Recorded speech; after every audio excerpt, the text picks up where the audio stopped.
नमस्कार दोस्तों, फिर से हाजिर हुए एक सच्ची सी मामले को या कहानी को लेकर के। शुरुआत होती है बांसवाड़ा से। बांसवाड़ा के रहने वाले प्रतीक जोशी, जिनका सपना बचपन से ही था कि उनको डॉक्टर बनना है। परिवार वालों का कहना था नहीं तुम इंजीनियर बन जाओ या तुम कोई अच्छा बिजनेस कर लो, लेकिन प्रतीक जोशी का ये कहना था नहीं, उनको डॉक्टर बनना है, एक बड़ा डॉक्टर बनना है, लोगों की सहायता करना है, लोगों की मदद करना है। अब ये सारी बातें उनके परिवार में चलने लगी। परिवार के इनके माता पिताजी जो थे, इनके साथी सहयोगी थे, सबका यही इच्छा था कि चलो ठीक है, अगर प्रतीक जोशी का ये मन है डॉक्टर बनने का तो इनको डॉक्टर बना लिया जाए। अब प्रतीक जोशी के परिवार वाले कहते हैं बेटा ठीक है, लेकिन डॉक्टर बनने के लिए बड़ी पढ़ाई करनी पड़ेगी। इन्होंने कहा कोई बात नहीं, मैं दिन रात एक कर दूंगा, कितना भी कुछ हो मैं पढ़ाई करूंगा। अब परिवार की इन्हीं बातों को सुनते हुए रात दिन लग गए और लगते लगते भाई इन्होंने अपने करियर का वो अचीवमेंट हासिल कर लिया जो सपना इनका बचपन का था। ये बन गए डॉक्टर। कुछ दिनों तक ये इंडिया में ही जॉब किए कई प्राइवेट हॉस्पिटल में।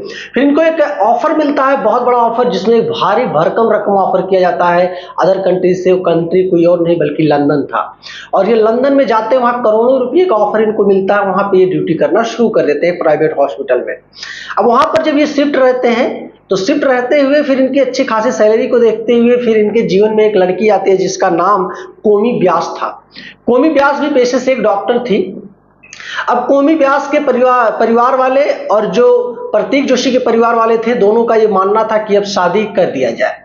कोमी व्यास भी डॉक्टर, प्रतीक जोशी भी डॉक्टर। प्रतीक जोशी लंदन से आते हैं इंडिया, बांसवाड़ा, और यहाँ से इनकी शादी का सारा कुछ अरेंजमेंट किया जाता है। शादी इनकी हो जाती है, सब कुछ बहुत धूम धमाके से होता है।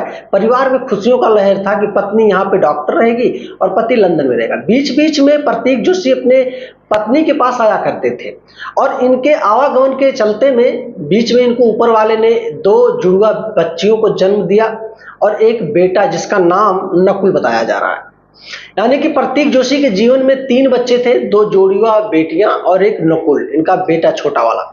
अब प्रतीक जोशी अपने पूरे परिवार को यहीं पर छोड़ के लंदन में शिफ्ट थे। इनकी पत्नी जो कोमी व्यास थी, ये भी डॉक्टर थी। बच्चों का पालन पोषण करना, पढ़ाई लिखाई करना, सब कुछ बच्चों की जिम्मेदारियां यही संभालती थी। फिर अचानक एक दिन प्रतीक जोशी फोन करते हैं अपने पत्नी कोमी व्यास के पास, कहते हैं तुम वहां से रिजाइन दे दो, तुम लंदन चली जाओ, तुम्हारे लिए बहुत अच्छा ऑफर है। यहाँ पे एक हॉस्टल में मैंने बात किया है, हम दोनों साथ में रहेंगे बच्चों के साथ और यहाँ अच्छी भविष्य की हम लोग पूरा प्लान करेंगे बच्चों को लेकर के। कोमी व्यास कहती है ठीक है, मैं भी यही चाह रही थी कि आपके पास मैं लंदन आ जाऊं और सब कुछ वही बेहतर तरीके से हम लोग जीवन जिएंगे और बच्चों की पढ़ाई लिखाई अच्छे तरीके से वहां करेंगे। अब प्रतीक जोशी ये कहते हुए टिकट बुक करते हैं। टिकट बुक करने के बाद ये पहुंच जाते हैं इंडिया। इंडिया में ये तकरीबन कुछ दिनों तक रहते हैं, सारा प्लान सेट करते हैं बीवी बच्चों को ले जाने के लिए।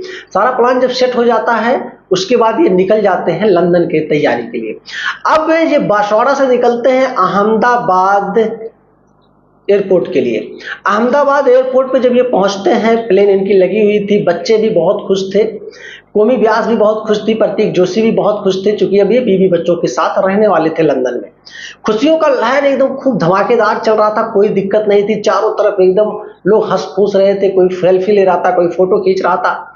उसके बाद इनका प्लेन लगता है, प्लेन में ये लोग बैठते हैं और उस जिस प्लेन क्रैश की बात कर रहा हूं, प्लेन है AI 171 जो अहमदाबाद से लंदन के लिए रवाना हुई थी। जब ये लोग प्लेन में बैठते हैं, महज 30 सेकंड ही गुजरा हुआ होता है कि इन्हीं 30 सेकंड के अंदर ये लोग सेल्फी फोटो वगैरह लेने लगते हैं अपने करीबियों के पास भेजने के लिए, माता पिता के पास भेजने के लिए कि देखो हम लोग प्लेन में बैठ चुके हैं, अब हम लोग जब लंदन टेक ऑफ करेंगे उसके बाद फिर फोन पे चर्चा होगी, बात होगी, यही सारी चीजें चल रही कि अचानक से प्लेन क्रैश कर जाता है। और जब प्लेन क्रैश कर जाता है, प्लेन में टोटल 242 यात्री होते हैं, जिसमें से 240 का वहीं देहांत हो जाता है। बहुत ही दुखद घटना है इस समय भारत इंडिया के लिए। इस घटना के बारे में अगर जितनी बात किया जाए, दिल उतना ही ज्यादा पीड़ा से रो रहा है दोस्तों। क्या गुनाह थी उन लोगों की, लोग सफर कर रहे थे, जा रहे थे, अचानक उनके जीवन में एक ऐसा दुख आया कि फिर उस दुख के आगे सारे दुख फेल हैं। उनके परिवार पे क्या गुजर रही होगी।